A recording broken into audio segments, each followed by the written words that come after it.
मैं कहता हूं कि एक बहुत अच्छी गायिका ने एक भजन गाया था कि राम आएंगे तो अंगना सजाएंगे, राम आएंगे तो दिया जलाएंगे, राम आएंगे तो ये करेंगे। पर अगर प्रैक्टिकली आप सोचेंगे तो ये कुछ भी नहीं कर पाओगे आप। ठाकुर जी आएंगे तो आपको अपनी सुध रहेगी कहां? सुध रहे तो कुछ करोगे ना। इसलिए चिंतन किया कीजिए कि कभी ठाकुर जी मिल गए तो कैसे मिलेंगे, वो रूप कैसा होगा, उस समय मौसम कैसा होगा, उस समय सुगंधी कैसी होगी, उनके वस्त्र कैसे होंगे, मेरी स्थिति क्या होगी, स्थान कौन सा होगा, और मिलेंगे तो वार्ता क्या होगी, पहला शब्द क्या निकलेगा, मैं पूछूंगा क्या, वो बताएंगे क्या। ये सब चिंतन करो, रोज का ये नियम बनाइए। कई लोग कहते हैं हमारा जब में ध्यान नहीं लगता, जब नाम जप करने बैठते हैं, गुरु मंत्र करने बैठते हैं, गुरु मंत्र चलते रहने दीजिए, चिंतन में यही सोचिए कि ठाकुर जी मिलेंगे तो कैसे मिलेंगे, आपका ध्यान कहीं नहीं जाएगा। आप अनुभव करेंगे कि प्रारंभ के 15-20 दिन, एक महीना आप चिंतन करोगे, लेकिन एक महीना बाद आप नेत्र बंद करोगे और जो आप सोच भी नहीं रहे होंगे वो अनुभव होने लग जाएगा।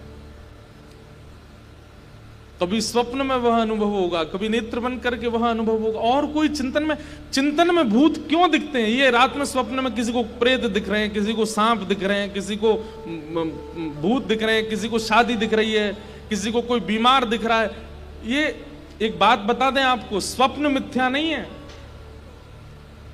स्वप्न बहुत बड़ा इंडिकेशन है आपकी मति की स्थिति का। आपकी स्थिति क्या है? जैसे आप एक्सरे करवा करके अपने लंग्स की स्थिति जानते हो, एमआरआई सीटी स्कैन करा करके अपनी माइंड की स्थिति जानते हो, ब्लड टेस्ट करा करके अपने रक्त की स्थिति जानते हो, ऐसे ही रोज स्वप्न आपकी मन की स्थिति बताता है कि आपका मन कितना मलिन है अभी। उस स्वप्न में यदि धाम ना दिखता हो, स्वप्न में यदि गुरुजन ना दिखते हो, स्वप्न में यदि भगवत दर्शन ना होता हो, स्वप्न में यदि लीला चिंतन ना होता हो, तो इसका मतलब है मति अभी बहुत दूषित है। स्वप्न को मिथ्या मानते हैं हम लोग, कहते हैं कि मिथ्या है, परंतु स्वप्न वास्तविक स्थिति बताता है आपके मन की। इसलिए स्वप्न को मजाक मत समझा कीजिए।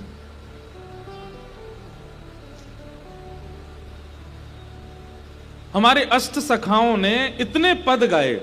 सूरदास जी कहते हैं, घुटरुन चलत रेणु तन मंडित गो रोचन तिलक किए। कृष्णदास जी ठाकुर जी के पद गाते हैं, सूरदास गाते हैं, मीराबाई गाती हैं। कब होता है इनको अनुभव? जब इनकी निद्रा लगती है, जब इनके नेत्र बंद होते हैं, तो उनको स्वप्न में लीला दिखती है ठाकुर जी की, और ये वही लीला गा देते हैं।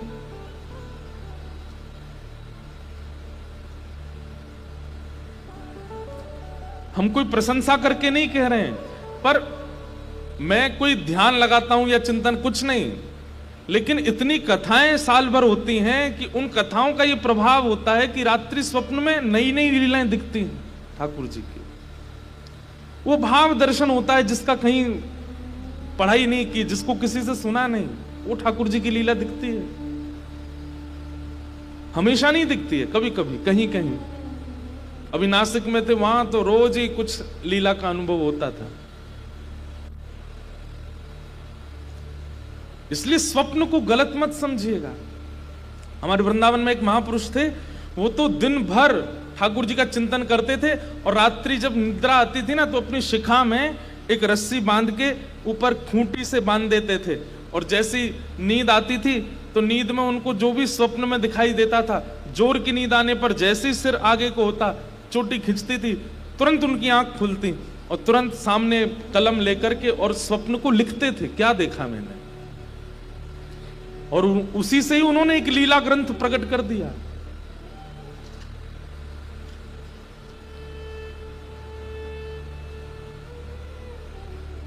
बहुत बड़ी कृपा है ठाकुर जी की कि हम साल में कुछ समय सत्संग करते हैं, पर ऐसी मति अगर 365 दिन की हो जाए तो ठाकुर जी कितनी जल्दी प्राप्त हो जाए।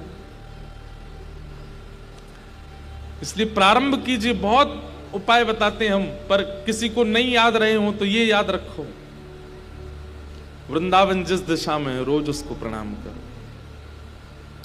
और रोज भावना रखो कि ठाकुर जी यहीं खड़े हैं सामने। कुछ वर्ष तक कीजिए, कुछ महीनों तक कीजिए, आपकी भावना की सुदृढ़ता पर निर्भर करता है कि कितनी शीघ्रता से आपको उस दिशा में ठाकुर जी के दर्शन होंगे।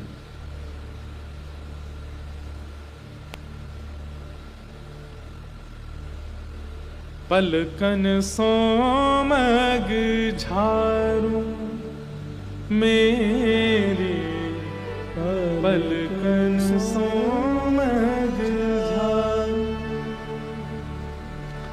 जामग मेरो गिरधार आवे, जामग मेरो गिरधार आवे।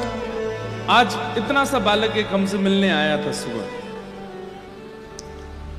उसने किसी कथा में गीत गोविंद के भाव समझ लिए और श्री गीत गोविंद कैसे करना चाहिए उसका बस पालन किया।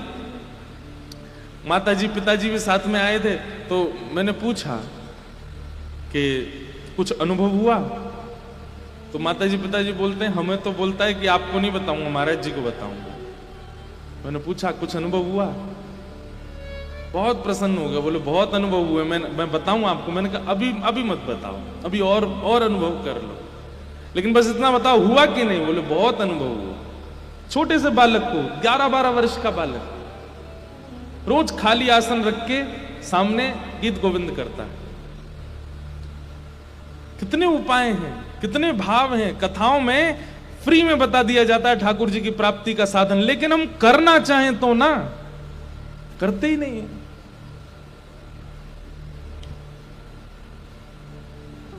ढूंढिए आज किस दिशा में है वृंदावन, रोज करिए प्रणाम।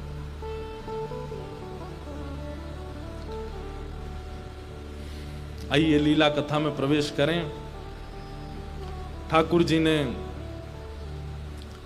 सब ब्रजवासियों को लेकर के ठाकुर जी गिरिराज जी गए हैं और श्री गोवर्धन पूजा के लिए उपस्थित हुए हैं। गोवर्धन कौन है? श्री ठाकुर जी का ही स्वरूप है श्री गोवर्धन। लेकिन ठाकुर जी मन में विचार करते हैं कि भैया जे ब्रजवासी मोए प्रणाम करें ना आए कभी, इनते मैं कितना कह दूं कि मैं जय जय हूं, मैं भगवान हूं, जय मोए कभी प्रणाम नहीं करेंगे। लेकिन देखो एक बात समझिएगा, ठाकुर जी तो ब्रजवासियों को अपना सखा, भाई, बंधु, प्रियजन आदि ये सब मानते हैं। ठाकुर जी नहीं चाहते कि ये मुझे प्रणाम करें, ठाकुर जी नहीं चाहते कि ये मुझे भगवान माने। ठाकुर जी तो चाहते हैं ये सदा ऐसे प्रेम भाव में ही रहें। लेकिन भगवान के आसपास 33 कोटि देवता, कितनी सिद्धियां, कितनी योगनियां, कितनी विशाल विशाल शक्तियां ठाकुर जी के चारों तरफ भ्रमण करती रहती हैं।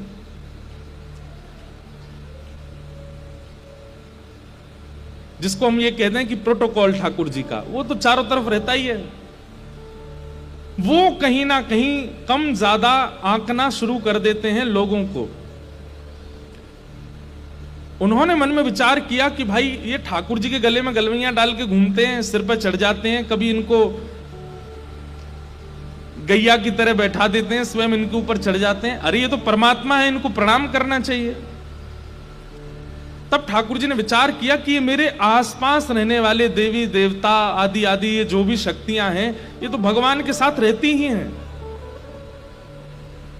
ये सिद्धियां कहीं ब्रजवासियों को परेशान ना करें, इसलिए एक बार तो कुछ ऐसी योजना बने कि ये मुझे प्रणाम करें और साल भर ये मेरे मित्र बने रहें, सखा बने रहें, मेरे भाई बंधु बने रहें। पर साल में एक दिन ऐसा आवे कि सब ब्रजवासी मेरी वंदना करें। अब मैं कहूंगा मेरी वंदना करो तो करेंगे नहीं, तो मैं अपने ही एक प्रतिनिधि रूप में इनको प्रणाम करवाऊं। इसलिए ठाकुर जी सबको लेके गिरिराज जी गए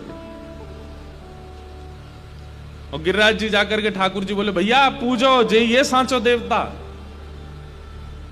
ब्रजवासी बोले लाला हम कैसे मान लें कि ये सांचो देवता? बोले तुम परिक्रमा लगाओ, भोग लगाओ, प्रार्थना करो और नई देवता प्रकट है जाए तो मोते कहियो। ब्रजवासी बोले देख ले लाला, सांची को देवता होना चाहिए। ठाकुर जी बोले सांची को देवता होएगो कैसे पहचानोगे? बोले 4 भुजा होनी चाहिए वाकई। ठाकुर जी बोले 4 भुजा वारो ही आवेगो, चलो। चारों तरफ परिक्रमा करके 56 भोग पधरा करके जैसे ही ब्रजवासी उन्हें आंख बंद करके प्रणाम किया, इतने में ही ठाकुर जी ही एक विशिष्ट श्रृंगार करके चतुर्भुज रूप धारण करके, एक रूप से तो 2 भुजावारे नीचे खड़े हैं और 4 भुजावारे बनकर के ठाकुर जी श्री गिरिराज जी के ऊपर प्रकट हो गए।